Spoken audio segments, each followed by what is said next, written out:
Fukozeni rwamujindiri songeni jeshi songeni jeshi songa mbele tujenge Rwanda mpya twendeshe mapambano tuteketeze vifo wagane tujenge Rwanda mpya.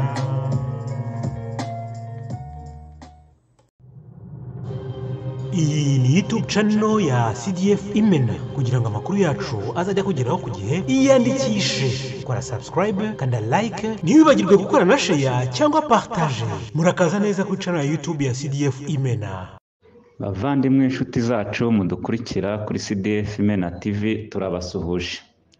Uyu ni wa mwanya w'ikiganiro tubategurira kinyura ku mirongo yacu ya CDF TV ndetse no ku zindi mbuga nkoranyambaga. Uyu munsi rero twabateguriye kubagezaho amavu n'amavuko y'ishyaka CDF Imena. Tukaba twabatumiriye perezida waryo, turagira ngo mbere yuko atangira ikiganiro abanza bibwire anadusobanurire CDF Imena ndetse n'amavu n'amavuko yayo. Murakoze bwana perezida wa CDF Imena. Murakoze muvandimwe Jean Baptiste kuba umpaye umwanya kugira ngo nsobanure bya CDF. Nkuko wabinsabye ko nakongera kwibwira abantu, ngenda ndakeka ko abantu banzi kuko iki kibuga cya politike nyimazemo imyaka 12 kuko mu by'ukuri natangiye kugaragara bwa mbere muri 2012 nibwo nagaragaye nk'umuntu munyapolitike ukora ibikorwa bye mu ruhande rwa opposition, ariko muri make politike ubwayo nayitangiye muri 1992 ubwo najyaga ku rugamba rwa FPR Inkotanyi nk'umunkabo bitaga bakada. Nubwo bwa mbere natangiye imirimo ya politike muri 1992, ngira ngo urumva ko nyimazemo imyaka 32, ariko mu buryo bwa opposition maze imyaka 12 nigaragaje nk'umuntu uharanira impinduramatwara mu ruhande rwa opposition. Nitwa rero Jabo Akishuri, navukiye muri komine Nyarugenge segiteri Nyamirambo mu mwaka wa 1970. Ndumva ibindi abantu barabizi kuko si ubwa mbere nivuga, ibyo byaba bihagije. Mu nshamake rero CDF Imena ni ishyaka ariko ryubakiye nanone ku yandi mashyaka ane. Twebwe twanze gukora ikintu bita coalition cyangwa se ihuriro cyangwa se ibintu bihuza amashyaka, impuza amashyaka, ahubwo twashatse ko imbaraga zari zubakiye mu ishyaka rimwe tuzishyira hamwe kugira ngo zirusheho gukura, kubera ko ayo mashyaka yari afite wenda imbaraga zitari nyinshi, ariko tuzihurije hamwe tugasanga zishobora kubyara imbaraga nyinshi. Nubwo rero CDF yatangajwe ku itariki ya 12 z'uku kwezi kwa kabiri mwaka wa 2024, mu by'ukuri ntabwo ibikorwa bya politike kuri twe ari beshya. Ntabwo navuga ko ari ikintu gishya dutangaje, ahubwo no kuvuga ngo ni umusaruro wavuye mu bikorwa bya politike tumaze imyaka irenga 10 dukora, kuri bamwe abandi 5 abandi 4. Ni umusaruro wavuye muri ibyo bikorwa bya politike, ni ukwisuganya, ni uburyo bwo kwegeranya imbaraga kugira ngo abantu bahurize hamwe ingufu. Intego za CDF ni uburinganire bwubakiye kuri politiki idaheza muri demokarasi yumvikanweho. Ibyo rero bishatse kuvuga ni iki? Twebwe tuvuze uburinganire ni ukuvuga ngo ni uburinganire mu bana bose b'Abanyarwanda, Abahutu, Abatwa, Abatutsi, Abakiga, Abanyenduga, Abiburasirazuba, Abirengerazuba, aho baba bavuye hose hakabamo ikintu cy'uburinganire imbere y'amategeko n'imbere y'inyungu z'igihugu. Kuvuga ngo mu myanya ifata ibyemezo abantu bose bakajyamo kandi mu buryo bw'uburinganire nta busumbane.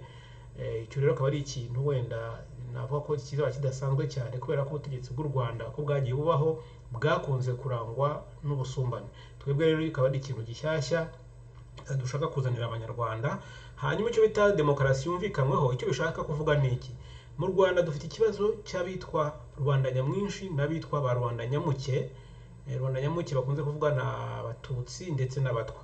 Ugasanga iyo mugendeye ku kintu cyitwa rubanda nyamwinshi, rubanda nyamuke ishobora kubura ijambo kandi wenda nayo hari ibitekerezo yagombye gutambutsa nabyo bikumvikana, ariko kubera ko bagendeye kuri principe ya rubanda nyamwinshi hakora amatora, birumvikana ko bakorwa amatora mu bitekerezo, birumvikana ko ibitekerezo bya rubanda nyamwinshi ari byo bitambuka, ibya rubanda nyamuke bigapfukirana. Bishatse kuvuga ko ibyo byapfukiranywe nta cyemeza yuko byaba ari ibi ku buryo bitaganirwaho abantu ngo babyumvikaneho. Nicyo bita rero demokarasi yumvikanyweho cyangwa se politiki idaheza. Politiki idaheza ni ukuvuga ngo abanyarwanda bose, baba abahutu, baba abatwa, baba abatutsi, baba basengera mu idini iri n'iri, baba bakomoka mu karere kanaka, kaba k'amajyaruguru, kaba kaba amajyepfo, bari represente mu nzego zifata ibyemezo, haba muri guverinoma, haba no mu gisirikare. Mwakoze bwana perezida kudusobanurira amavu n'amavuko ya CDF Imena ndetse n'intego zayo. Ikibazo gikurikiyeho turagira ngo tubabaze, twabonye muvuga ko mwifuza gutera ikirenge mu cya Deogratias Mushayidi. Ni iki mumwigiraho cyatumye ari we muhitamo kubabera icyitegererezo?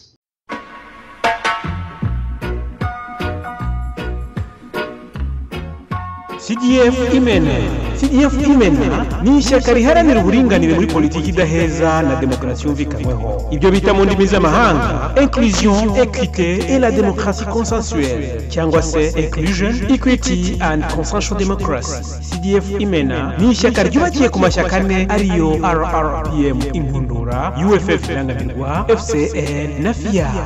Ubushake bwo kwishyira hamwe tubuvoma muri vision politique ya Honorable Deogratias Mushayidi. CDF Imena nicyo gisubizo gihuza abanyarwanda. Twasanze hari indangagaciro duhuje na Deo Mushayidi. Indangagaciro duhuje na Deo Mushayidi ni indangagaciro zitavangura abanyarwanda, kuko Mushayidi iyo ntego yari yiyemeje, ariko agashyira imbere nanone ikintu bita ibiganiro mu mushinga yari yarise dialogue hautement inclusive. Ni ibiganiro bihuje abenegihugu hautement inclusive, ni ukuvuga ngo nta muntu n'umwe ibyo biganiro bigomba gusiga inyuma. Abantu bose bagomba kwibona muri ibyo biganiro. Impamvu yashyiraga imbere ikintu cyitwa dialogue hautement inclusive ni ukugira ngo hatagira umuntu upfukiranwa uwo ari we wese. Ibyo rero bikaba bisa nta ya ntego yacu twihaye, demokarasi yumvikanyweho cyangwa se politiki idaheza cyangwa se uburinganire. Mushayidi rero akaba ari nanone umuntu wagaragaje ko ikibazo cy'ubutabera gikwiye guhabwa agaciro, hakabaho ubutabera buvugira bose.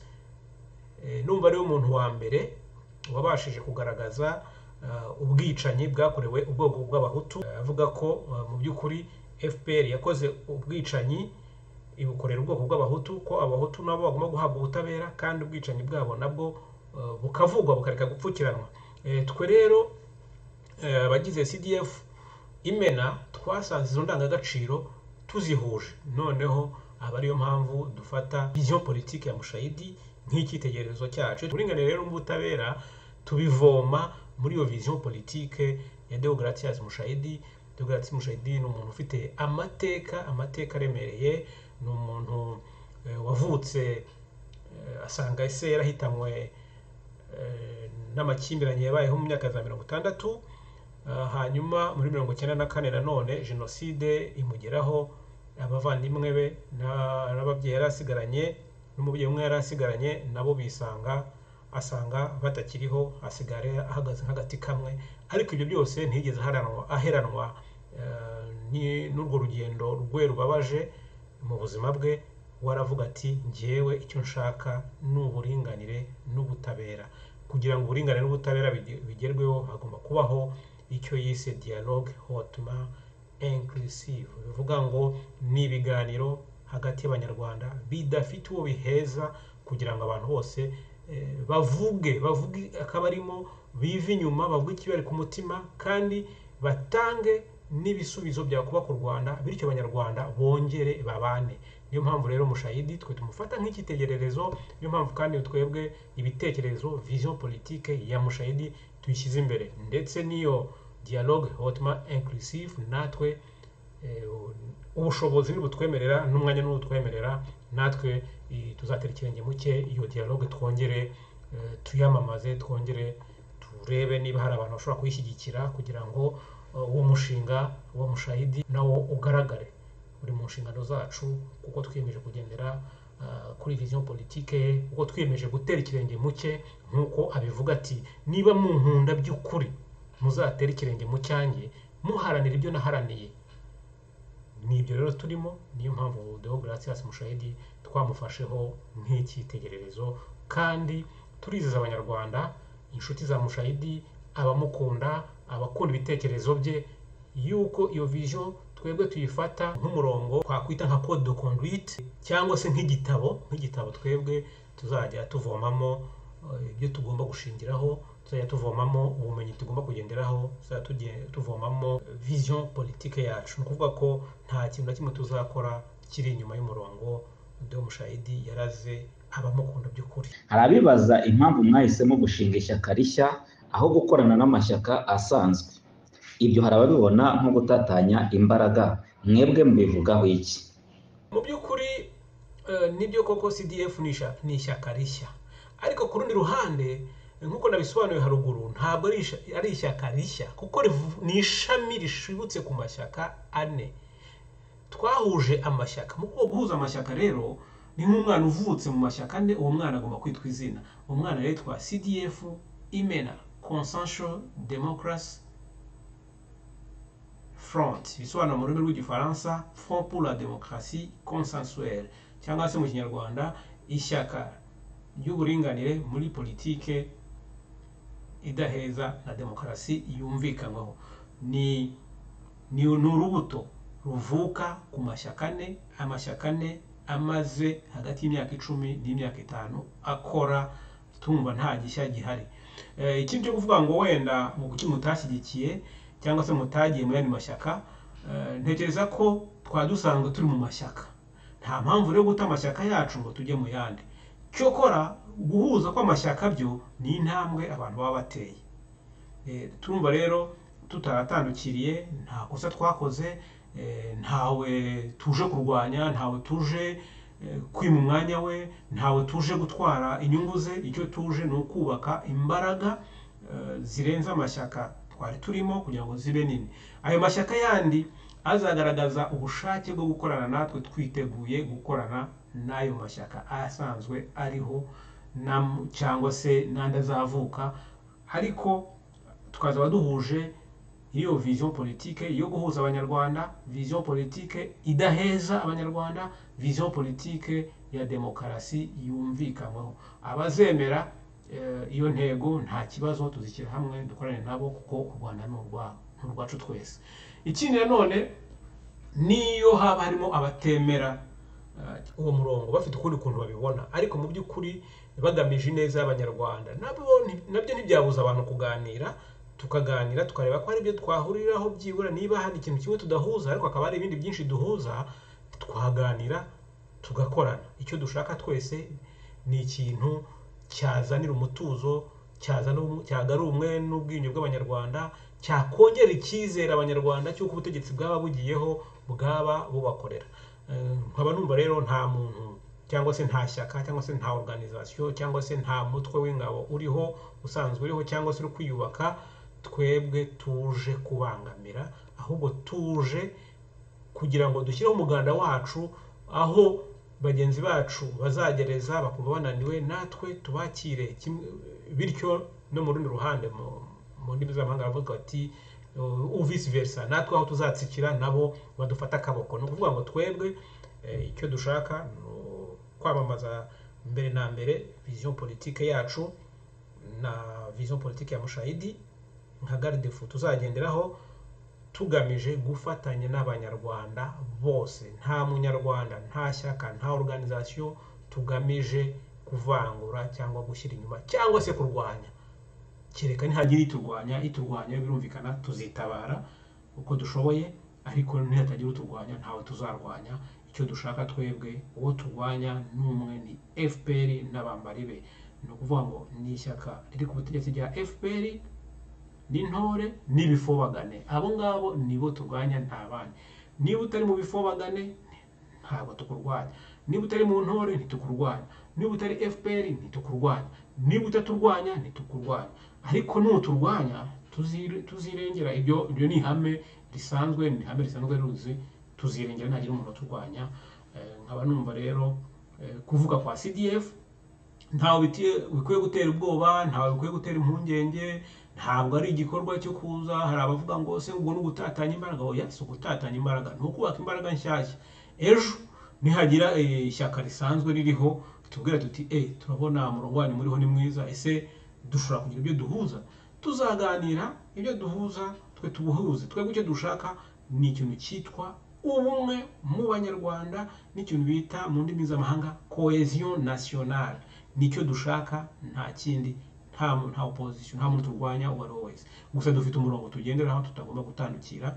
Umurongo wacu nuhuza abahutu, abatwa, abatutsi, abakiga, abanyenduga, abavuye hanze mu mazina yose baba bitwa, n'abo bari basanze mu gihugu, mu gihe bemera umurongo kandi mu gihe bemera kubaka u Rwanda rushya, u Rwanda rutanga icyizere ku banyarwanda bose, u Rwanda rugendera kuri iyi politiki idaheza, u Rwanda rugendera ku buringanire, u Rwanda rudatonesha, u Rwanda rutarimo ruswa, u Rwanda rutarimo guhuguza abantu imitungo yabo, u Rwanda rudashimuta abenegihugu, u Rwanda rutica abenegihugu uko rwishakiye. Abo nibo bantu twebwe tuzakorana.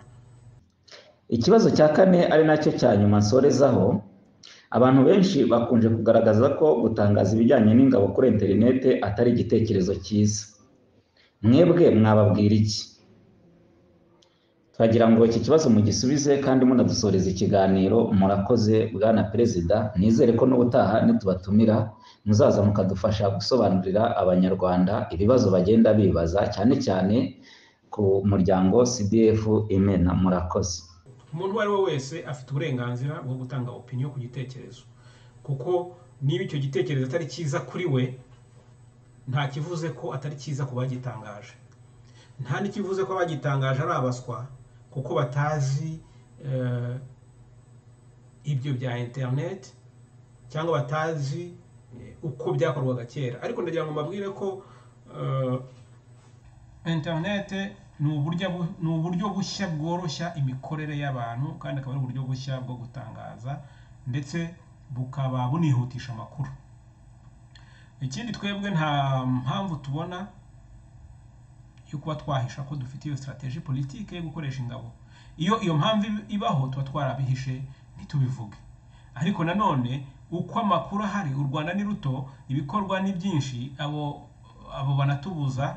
N'igitangaje, hari abambwiye bati rwose ibyo bintu wakoze ni amakosa. Ni amakosa kuri bo. Iyo cyo ni aho naho bagaze, ni point de vue yabo. Twe point de vue yacu ntabwo ari amakosa. Ni ukuvuga ngo mu Kinyarwanda baravuga ngo inzu utararamo ntumenya aho iva. Ntabwo ushobora kumenya impamvu twabitangaje kandi tuzi ko ari abantu bahora babinenga. Ejo bundi hari abatangaje nabo bijya gusa nk'ibi byacu, abantu nabo bavuga nk'ibi bavuze, ariko twarifashe ntacyo twavuze, kubera ko tuvuga tuti buriya bafite impamvu bumva bagomba kubitangaza. Natwe rero dufite impamvu tugomba gutangaza ibyo twatangaje, akaba nta kibazo twe tubibonamo. Wabibonamo ikibazo nawe afite impamvu ze, kandi impamvu ze zikwiye kubahwa, ntawabimurenganyiriza.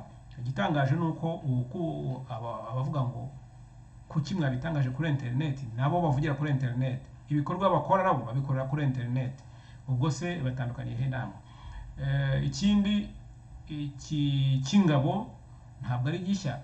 Ariko wenda nitangaho urugero nkanjye, mu mwaka wa 2013 nibwo twashinze ishyaka FPP Urukatsa, dutangaza ko tuzashinga umutwe w'ingabo, ko biri mu mishinga yacu. Nyuma bagenzi banjye twakoranaga baje kumbwira batari ko izina Urukatsa abantu ntabwo basobanukiwe icyo risobanura, nta kuntu twahindura izina. Genda byemera, kuko kuri njye ikibazo ntabwo ari izina, ikibazo ni ibikorwa. Turabyemera, ntabwo twigeze dusesa Urukatsa, ahubwo rwahinduye izina rwitwa UFF Indangamirwa, kubera ko twashaka izina ngo abantu bumva ngo Urukatsa ntabwo ngo baryumvaga neza, bumvaga ari izina ridasobanutse. Nta kibazo twabisanzemo. UFF Indangamirwa naryo yo mu byumva ni United Freedom Fighters, kuvuga ngo ni abarwanyi bunze ubumwe cyangwa se n'impirimbanyi zunze ubumwe. Twatangaje ko na UFF nyine ikomeje uwo mugambi wo gukoresha strategie yo kuzashyiraho umutwe w'ingabo. ntabwo rero ari bishya uyu munsi, nta mpamvu yo kuvuga ko tubihinduye, kandi mu by'ukuri ari byo twatangiye muri politike tuvuga, ndetse nabo dukorana ubu ngubu nabo barabyemera, bemera strategy yo gukoresha ibikorwa bya gisirikare, kuvuga ngo ntubivuge. Ubu ngubu isi yabaye ntoya, hari abatabivuga kandi babikora, turabizi. Ikibuga tunyuramo nyine tuganira n'abantu bacu bashyigikiye igitekerezo cya gisirikare, duhuriramo nabo batubuza kubivugira kuri internet, nabo bari muri za recruitment, turabizi. Ariko kuko ntibitureba, ntabwo twe tujya kuvuga ibitatureba. Ntabwo rero kuvuga ingabo nta kibazo mbibonamo. Cyo korana nasubiza ikibazo cy'abantu bavuga ati se izo ngabo zawe ni icyuka, vuga. Ndagira ngo mbabwire ko ati n'ingabo zanjye ni ingabo z'amashyaka 4 tuzahuza. Kuba ari icyuka si icyuka, ikibura ni ubushobozi, kandi nabwo tuzabushaka. Nta nubwo duteganya gutega amaboko kuri internet tubabwira ngo nimudufashe. Dufite strategy zacu tuzashakamo ubushobozi tukabasha kuziha, ariko hagati aho hari iby'ibanze. Mbere ko dutangaza iri tangazo, hari iby'ibanze dufite twabashije kugeraho bidahagije. turacyasuganya imbaraga kugira ngo tuzagere ku bushobozi bwisumbuye. Nkaba ntekereza ko rero abavuga ko ari icyuka ni mu dutega iminsi. Ariko icyo twababwira nuko nitudahirwa n'ibyo turimo uyu munsi, nta kibazo, twebwe ntabwo turi ntagondwa, twiteguye kuyoboka abo bizahira. Icyo dushaka ni ukugaragaza ibitekerezo, kugaragaza umusanzu w'ibikorwa mu byo dushoboye, mu byo twashobora, kugira ngo abumva bashobora guhuza natwe umurongo baze dukore. Mu imbaraga nke baba bafite, twezuzana nke dufite, tugakora. Twe izo ngabo zacu nitutabona ubushobozi buhagije, tuzisunga abafite ubushobozi, tubabwiye tuti dore mwebwe mufite ubushobozi, ariko twebwe dufite amaboko, muza n'ubushobozi tubuze n'amaboko. Byose birashoboka, biterwa n'abantu, biterwa n'uko mwaganiriye, ariko ntabwo twicaye turimo turashakisha ubushobozi. Ntabwo ingabo zacu ari icyuka, ntabwo ibyo dutangaza tugamije kurangaza abantu ko bamwe babikeka, ntabwo tugamije gusenya bariho, oya, ahubwo tugamije gutera ingabo mu bitugu bariho, kugira ngo imbaraga zabo n'izacu nizihura bizarushaho kuba nini. Rwose twiteguye kwifatanya n'uwo ari we wese watugaragariza ubushake. Ndumva uyu munsi nahinira ahangaha, ngorarikwa ntashira. Tuzakomeza tuganire mu minsi iri imbere. Reka nongere ngushimire umwanya wafashe ukampa uburyo bwo gusobanura CDF. Nkwizeza yuko n'ibindi bibazo bishobora kuzaza nyuma nabwo nditeguye kubisubiza. Murakoze, Imana igumugisha.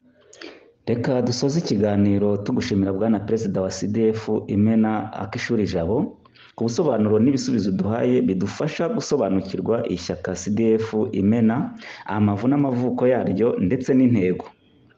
Turashimira kandi inshuti zacu n'abandi bose badukurikira kuri channel yacu ya YouTube, tubasaba gukora like na share kugira ngo ibiganiro bibashe kugera kuri benshi, ndetse no gukanda subscribe kugira ngo uko ikiganiro cyacu gisohotse kuri YouTube ubashe kubimenyera igihe. Murakoze, murakarama, tuzongera ubutaha. Ubutumwa ndangagaciro bwa Deogratias Mushayidi. Nibyo koko ndi muri gereza, ariko ni mu gihugu cyanjye, aho nsangiye umubabaro n'abaturage banjye umunsi ku munsi. Ntacyo nacumuye, ndi umwere. Niba ubutegetsi bwibwira ko urupfu rwanjye cyangwa ifungwa ryanjye ari igisubizo cy'ibibazo byabo, baribeshya. Ndi mu gifungo kubw'urukundo nkunda abanyarwanda. Muri gereza mfite ishavu, ariko ndabyihanganira. Ntawe nsaba kunkeza kuko ntawe mfite umwenda, ahubwo ninjye bagomba byinshi. Ngerageza kwimika umunezero kubera igihango niyemeje cyo kwitangira u Rwanda. Ntawe nsaba kungirira impuhwe kuko sindi imbabare. Abankunda by'ukuri bazatera ikirenge mu cyanjye baharanira kusa ikivi nateruye. Nanjye ubwanjye nzakomeza guharanira igihe cyose nzaba ngihumeka. Icyo kivi ni ukwishyira ukizana, ndetse n'urukundo mu banyarwanda, ubwubahane n'uburenganzira busesuye kuri buri wese. Nibyo koko ndi muri gereza, ariko ndi mu gihugu cyanjye, aho nsangiye umubabaro n'abaturage banjye umunsi ku munsi. Ntabwo ndi mu kirwa cyo mu butayu, mfunganywe n'abandi banyarwanda ibihumbi n'ibihumbi bategereje guhabwa ubutabera nkanjye. Nibyo ni ukuri, ndi muri gereza, ariko urupfu cyangwa gereza ntabwo ari iherezo ry'ubuzima, haba kuri njye cyangwa ku muntu wese ufite inyota y'ubwisanzure mu gihugu cye. bafite ububasha bwo kumfungira muri gereza ariko ntabwo bafite bwo gufunga ibitekerezo byanjye n'umutimanama wanjye, haba ubu haba na nyuma y'urupfu rwanjye, niba bahisemo gushyira iherezo ku buzima bwanjye bwo ku isi. Gupfa ko nzapfa kandi niteguye gupfa, ariko kwishyura ukizana, ukuri, ubutabera n'ubwubahane mu banyarwanda, amahoro ku banyarwanda bose ndetse no muri Afurika yose bizagerwaho. Ntihazabura abazarokoka bagatera ikirenge mu cyanjye. Ibyo naharaniye bizagerwaho binyuze mu bandi banyarwanda babyizeye kandi n'ubu bakibyizera. Muhaguruke bantu banjye. Deogratias Mushayidi.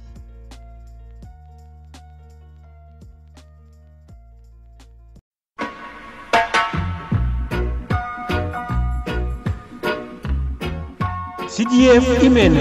CDF Imena ni ishyaka riharanira uburinganire muri politiki idaheza na demokarasi yumvikanyweho. Ibyo bita mu ndimi z'amahanga inclusion, équité et la démocratie consensuelle, cyangwa se inclusion, equity and consensual democracy. CDF Imena ni ishyaka ryubakiye ku mashyaka ane ariyo RRPM Impundura, UFF Irangamirwa, FCN na FIA. Ubushake bwo kwishyira hamwe tubuvoma muri vision politique ya Honorable Deogratias Mushayidi. CDF Imena nicyo gisubizo gihuza abanyarwanda.